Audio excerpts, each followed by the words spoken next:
عليكم ورحمة الله وبركاته.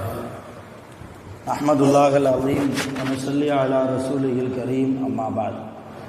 அன்பான பெரியோர்களே, ஜமாத்தார்களே, அல்லாஹ்வின் கிருபையால் ஃபஜ்ருடைய தொழுகையை இமாம் ஜமாத்தோடு தொழுதுவிட்டு குர்ஆனின் விளக்கங்களை தெரிந்து கொள்வதற்காக நாம் எல்லாம் அமர்ந்திருக்கிறோம்.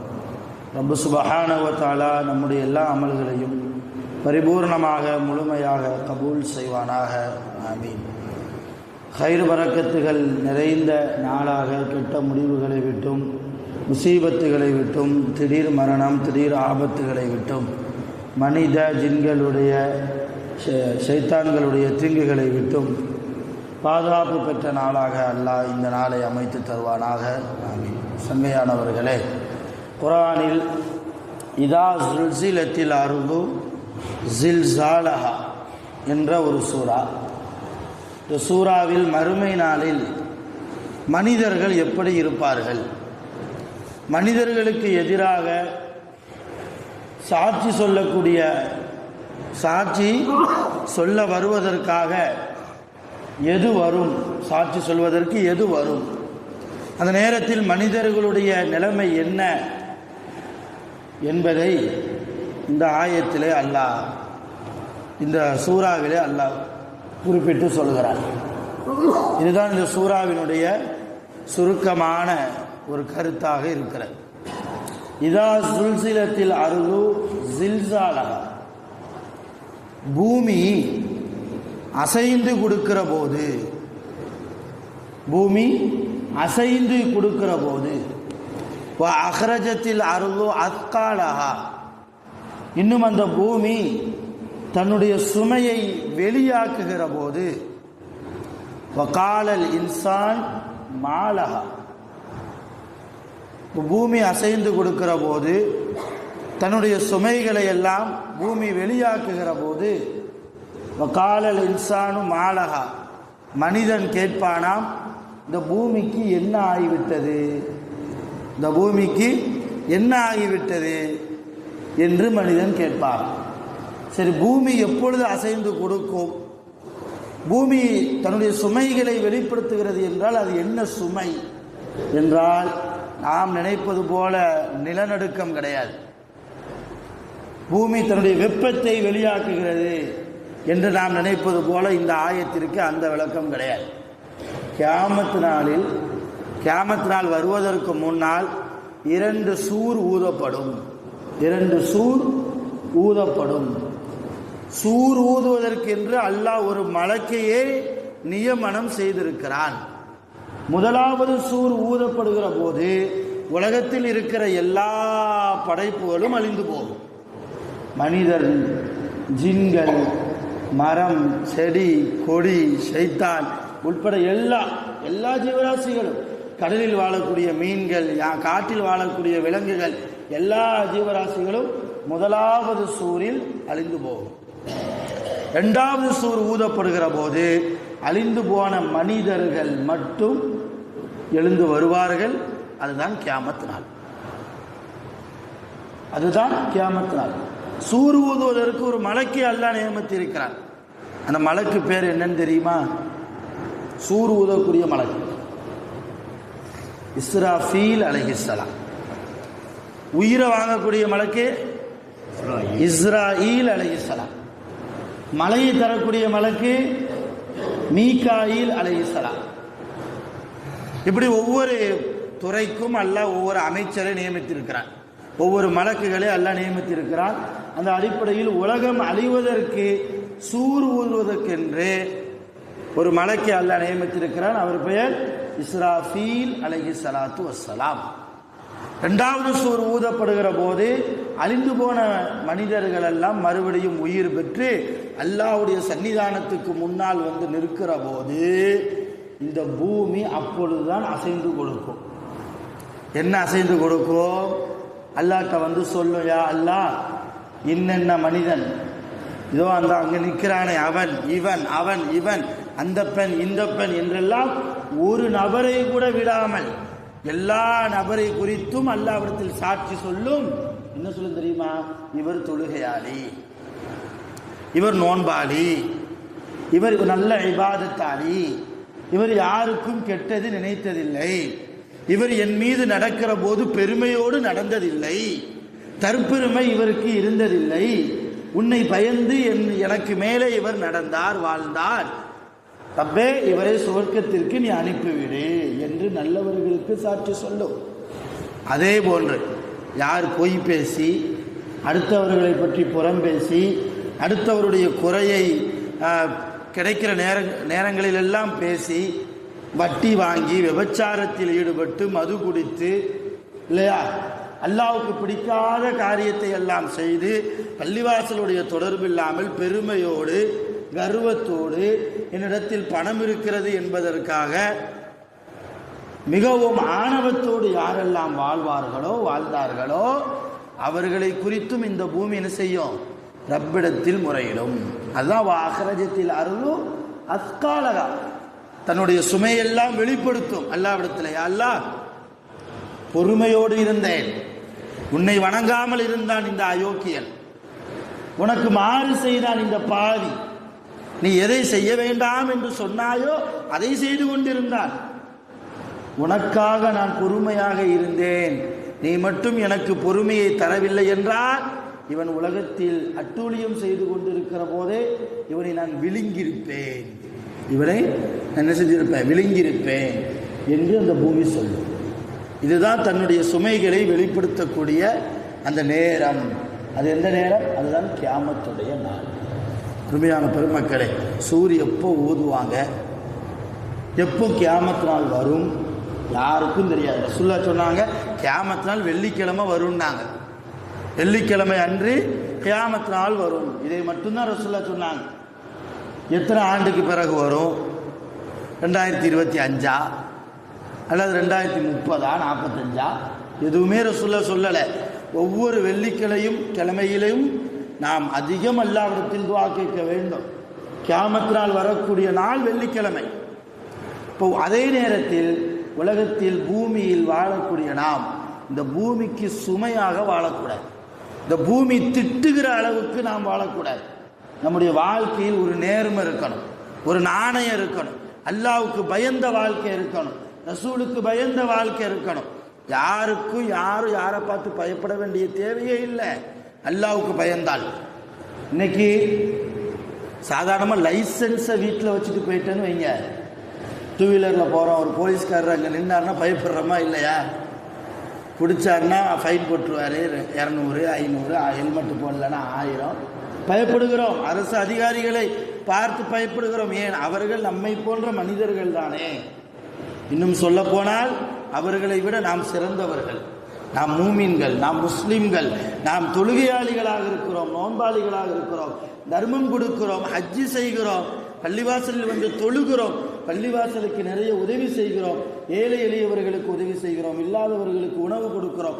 அவர்களை விட அல்லாஹ்வுடைய பார்வையில் நாம் சிறந்தவர்கள். இருந்தாலும் அடுத்த மனிதர்களை பார்க்கிற போது நம்மை விட அவர் அந்தஸ்தால் உயர்ந்தவராக இருக்கிறார், பதவியில் உயர்ந்தவராக இருக்கிறார், பயப்படுகிறோம்.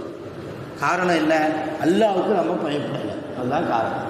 அல்லாஹ்விற்கு முழுமையாக பயந்து விட்டால், அல்லாஹ்வுக்கு முழுமையாக பயந்து விட்டால் உலகத்தில் யாரும் யாரை பார்த்தும் பயப்பட வேண்டிய அவசியமே இல்லை. சஹாபாக்கள் சிங்கத்தோடு பேசினார்கள், வரலாறு இருக்கிறது, ஹதீஸ் இருக்கிறது. சஹாபாக்கள் சிங்கத்தோடு, காட்டிற்கே ராஜா இல்லையா சிங்கம், அந்த சிங்கத்தோடு பேசியிருக்கிறார்கள். ஒரு வழி தவறி வந்த ஒரு சஹாபிக்கு சிங்கம் வழிகாட்டியது, ரோட்டில் கொண்டு வந்து விட்டுச்சு. ஹதீஸ் இருக்குது, உங்களுக்கு சொல்லியிருப்பேன்னு நினைக்கிறேன். ஒரு ஜும்மால அது சம்மந்தமாக பேசியிருப்பேன். சஃபீனா ரலியல்லாஹு தஆலா அன்ஹு கப்பலில் பயணப்பட்டு போகிற போது கப்பல் உடைந்து போனது. உடைந்து போன கப்பலில் ஒரு துண்டை பிடித்து கொண்டு கடலில் நீந்தி செல்கிறார்கள். ஒரு காட்டுப்பகுதிக்கு போகிறார்கள். அந்த காட்டிற்குள்ளே பார்த்தால் சிங்கம் இருக்கிறது. சிங்கத்தை பார்த்து சஃபீனா ரலியல்லாஹு சொன்னாங்க, அன மௌலா ரசூலில்லாஹ், நான் ரசூலுல்லாஹ்வுடைய அடிமைன்னாங்க, நான் ரசூலுல்லாஹ்வுடைய அடிமை. இதை கேட்ட உடனே அந்த சிங்கம் தலையாட்டி கொண்டு அந்த சஹாபியினுடைய சஃபீனா ரலியல்லாஹு அன்ஹு அவர்களுடைய கையை தன் வாயால் கவ்விக்கொண்டு, காயம்படாத அளவுக்கு கவ்விக்கொண்டு ரோட்டில் வந்து விட்டது. இதுதான் வழி, இங்கிட்டு போங்க என்பது போன்ற ஒரு ஜாடையை காண்பித்து விட்டது. சஃபீனா ரலியல்லாஹு அறிவிக்கிறாங்க, புகாரியில் பதிவு செய்யப்பட்ட ஆதாரப்பூர்வமான ஹதீஸ். இன்னைக்கு நம்மள்ட்ட ஒரு எறும்பு பேசுமா, அல்லது நம்ம பேசக்கூடிய பாஷையை நம்ம பேச்சுக்கு அந்த எறும்பு கட்டுப்படுமா? யோசிக்கிறோம். பாம்பு வீட்டில் வந்ததுன்னு வச்சுக்கோங்க, என் அனுபவத்தில் சொல்கிறேன், உங்களை தாக்காமல் அது இருக்க வேண்டும் என்றால் இருக்கிற இடத்திலேயே படம் எடுத்து நிற்கிறது, அது அப்படியே நிற்கணும்னு வைங்களேன். அதுக்கு ஒரு வழி இருக்குது, நம்ம மார்க்கம் ஒரு வழி சொல்லி இருக்குது. என்ன சொல்லணுமா? பாம்பை பார்த்து சலாமுன் அலா நூஹின் ஃபில் ஆலமீன், இது குர்ஆன் ஆயத். சலாமுன் அலா நூஹின் ஃபில் ஆலமீன் என்ன அர்த்தம்? இந்த உலகத்தில் நூஹ் அலைஹிஸ்ஸலாம் அவர்கள் மீது சலாம் உண்டாகட்டுமாக அப்படின்னு இந்த ஆயத்துக்கு அர்த்தம். இதை சொன்னால் அந்த பாம்பு அப்படி நிற்கும்.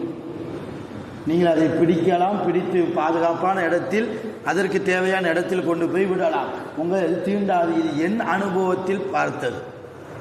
ஆனால் என்ன ஒரு ஷர்த்து தெரியுமா? சொல்வதற்கு நம்மிடத்தில் பரிபூர்ணமான ஈமான் இருக்கணும், தக்குவா இருக்கணும், கொஞ்சத்துக்கு கொஞ்சமாவது தக்குவா இருக்கணும், இஹ்லாஸ் இருக்கணும். இஹ்லாஸோடு இந்த வார்த்தையை நாம் சொன்னால் பாம்பு கட்டுப்படும். இதற்கு பின்னால் என்ன வரலாறு தெரியுமா?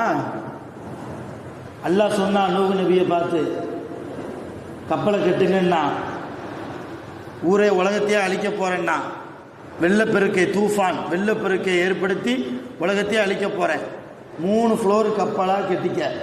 கப்பலில் 3 ஃப்ளோர் இருக்கணும்.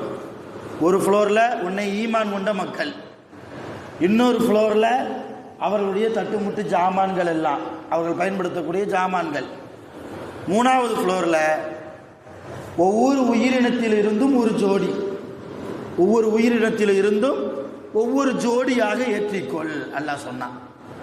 அப்படி ஒவ்வொரு உயிரினத்தை ஏற்றுகிற போது பாம்பும் வந்தது. இப்போ நூஹ் அலைஹிஸ்ஸலாம் ஏற்றலை, கப்பலில் அனுமதிக்கலை. நீ அல்லாஹ்வுடைய படைப்பில் கொஞ்சம் விஷம் வாய்ந்த படைப்பு, மனிதர்களுக்கு உன்னை வைத்து எந்த பயனும் இல்லை, எங்களுக்கு உன்னை வைத்து எந்த பயனும் இல்லை, என்னை நீ கொட்டி விடுவாய், தீண்டி விடுவாய், உன்னால் எங்களுடைய உயிர் தான் போகும், அதனால் உங்கள் இனம் இதோடு அழியட்டும், இனிமேல் உங்களை நான் கப்பலுக்கு ஏற்ற மாட்டேன். அப்போ அந்த பாம்பு நூஹ் நபிட்ட பேசியது, நூஹ் அலைஹிஸ்ஸலாம் அவர்களே, உங்களை நாங்கள் ஈமான் கொண்டிருக்கிறோம், உங்களை நாங்கள் ஈமான் கொண்டிருக்கிறோம். மனிதர்கள் ஈமான் கொண்டால் என்ன, கொள்ளாவிட்டால் என்ன, நாங்கள் ஈமான் கொண்டிருக்கிறோம், எங்கள் இனமே உங்களை ஈமான் கொண்டிருக்கிறது. இப்பொழுது உங்களுக்கு ஒரு வாக்கு தருகிறேன், நாங்கள் எந்த மனிதனையும் தாக்க மாட்டோம், எங்களை அவர்கள் தாக்காத வரை, எங்களை மனிதர்கள் தாக்காத வரைக்கும் நாங்கள் எந்த மனிதர்களையும் தாக்க மாட்டோம். அப்படி ஒருவேளை நாங்கள் தாக்க போனாலும் உங்கள் பெயரை சொல்லி எங்களிடத்தில் அவர்கள் பேசுவார்களே, ஆனால் நிற்கிற இடத்தை விட்டும் ஒரு அணு கூட நாங்கள் அசைய மாட்டோம் என்று பாம்பு நூஹ் நபிக்கு வாக்கு கொடுத்தது. அதனுடைய பரம்பரையாக அந்த பாம்பு இனத்தில் என் கியாமத் நாள் வரைக்கும் ஈமானோடு தக்குவாவோடு இஹ்லாஸோடு பாம்பு வருகிற போது நம்மை தாக்கிவிடுமோ என்கிற பயம் இருந்தால் சலாமுன் அலா நூஹின் ஃபில் ஆலமீன் என்கிற வார்த்தையை அந்த பாம்பை நோக்கி கொஞ்சம் உரத்த குரலில் நாம் பேசுகிற போது அது அப்படியே நிற்கும், அது அப்படியே இருக்கும். நான் முன்னால் பணி செய்த இடத்தில் பிள்ளைகளுக்கு பாடம் பள்ளி நடத்தி கொண்டிருந்த அந்த நேரத்தில் ஒரு பாம்பு வந்தது பள்ளிவாசலுக்குள்ளே. அது கொஞ்சம் வெட்ட வெளியாக இருக்கும், மரம் செடி கொடிகள்லாம் நிறைந்த இடம். அந்த இடத்துலேருந்து பாம்பு வந்தது பள்ளிவாசலுக்குள்ளே. பிள்ளைங்கள்லாம் இன்ச்சு ஓடிட்டாங்க. நான் அந்த வார்த்தையை சொன்னேன், அது அப்படியே நின்றது. இது பெருமைக்காக சொல்லலை, ஒரு படிப்பினைக்காக சொல்கிறேன். அல்லாஹ்வின் மீது தக்வா உள்ளவர்கள், இஹ்லாஸ் உடையவர்கள் இதை பயன்படுத்தினால் நிச்சயம் அல்லாஹ்வுடைய படைப்பினங்கள் கேட்கும். எதற்காக இந்த உதாரணங்கள், இந்த வரலாறுகளை எல்லாம் உங்களுக்கு ஞாபகப்படுத்துகிறேன் என்றால், பூமியில் வாழ்கிற போது கொஞ்சமாவது தக்வா வேணும், கொஞ்சமாவது இஹ்லாஸ் வேணும், அல்லாஹ்வுக்கு பயப்படுகிற தன்மை கொஞ்சமாவது வேண்டும். பெருமையான பெருமக்களே, அதைத்தான் உலகத்தில் இந்த பூமியில் வாழ்கிற போது பெருமையோடு கர்வத்தோடு ஆணவத்தோடு அடுத்தவருக்கு அநியாயம் செய்து அடுத்தவருக்கு துரோகம் செய்து பொய் பேசி புறம் பேசி விபச்சாரம் செய்து வட்டி வாங்கி மது குடித்து சாராயம் குடித்து வாழ்ந்தால் இதே பூமி நாளை கியாமத்தில் அஹ்ரஜத்தில் அருளு அஸ்காலஹா, தன்னுடைய பாரத்தை எல்லாம் ரப்பிடத்திலே வெளிப்படுத்திடும். இவனை நரகத்திற்கு போக சொல்றப்பே, இவனை நரகத்திற்கு அனுப்பிவிடு என்று நமக்கு எதிராக இந்த பூமி சாட்சி சொல்லும். அதே நேரத்தில் இந்த பூமி நமக்கு நாம் சொர்க்கவாசிகளாக இருப்பதற்கும் இந்த பூமி சாட்சியாக வரும். இப்போ பள்ளிவாசலில் சில பேர் ஒரு குறிப்பிட்ட இடத்தையே குத்தகைக்கு எடுத்த மாதிரி வந்தால் அந்த இடத்துல மட்டும் உட்கார்றது, வந்தால் அந்த இடத்துல மட்டும் சுண்ணத் தொழுவுறது, இந்த இடத்துல தான் நின்று ஃபர்லு தொழுவுறது. தொழலாம், தப்பு இல்லை. ஆனால் இந்த இடத்துல இருக்கக்கூடிய ஒவ்வொரு இடமும் அல்லாஹ்விடத்தில் சாட்சி சொல்லும். யா அல்லாஹ், என் மீது இவன் தொழுதான். அப்போ ஒரு இடம் மட்டும் நமக்கு சாட்சி சொன்னால் போதுமா? பள்ளிவாசல்ல ஒரு குறிப்பிட்ட இடம் மட்டும் நமக்கு சாட்சி சொன்னால் போதுமா? எல்லா இடமும் சொல்ல வேண்டாமா? சஹாபாக்கள் ஒரு இடத்துல இருக்க மாட்டாங்க. மஸ்ஜிது நபவியில் எல்லா இடத்துலையும் நின்று தொழுவார்கள். எல்லா இடத்திலையும் என்னுடைய நெற்றி பட வேண்டும், இந்த பூமி எனக்கு சாட்சியாக வர வேண்டும் என்கிற ஆர்வத்தோடு தொழுவாங்க. இப்போ அந்த ஈமான் நம்மிடத்தில் வரணும். நமக்கு ஆதரவாக இந்த பூமி நாளை கியாமத்தில் வர வேண்டும் என்றால் தக்குவாவோடு இஹ்லாஸோடு நாம் நடந்து கொள்வோம். அல்லாஹ் ஜல்லஷானஹு வ தஆலா அதற்குண்டான எல்லா நல்ல வாய்ப்புகளையும் நல்ல தௌஃபீக்குகளையும் நம் அனைவர்களுக்கும் நிரப்பமாக தந்த அருள் புரிவானாக. ஆகிரு தஅவானா அனில் ஹம்துலில்லாஹி ரப்பில் ஆலமீன். சுப்ஹானல்லாஹி வ பிஹம்திஹி சுப்ஹானல்லாஹ் வ பிஹம்திஹி அஷ்ஹது அன் லா இலாஹா இல்லா அன்த அஸ்தக்ஃபிருக வ அத்தூபு இலைக். ஆமீன். சுப்ஹான ரப்பிக ரப்பில் இஸ்ஸத்தி அம்மா யசிஃபூன் வ ஸலாமுன் அலல் முர்ஸலீன் வல்ஹம்துலில்லாஹி ரப்பில் ஆலமீன். ஸல்லல்லாஹு அலா முஹம்மத் ஸல்லல்லாஹு அலைஹி வஸல்லம். ஸல்லல்லாஹு அலா முஹம்மத் ஸல்லல்லாஹு அலைஹி வஸல்லம். ஸல்லல்லாஹு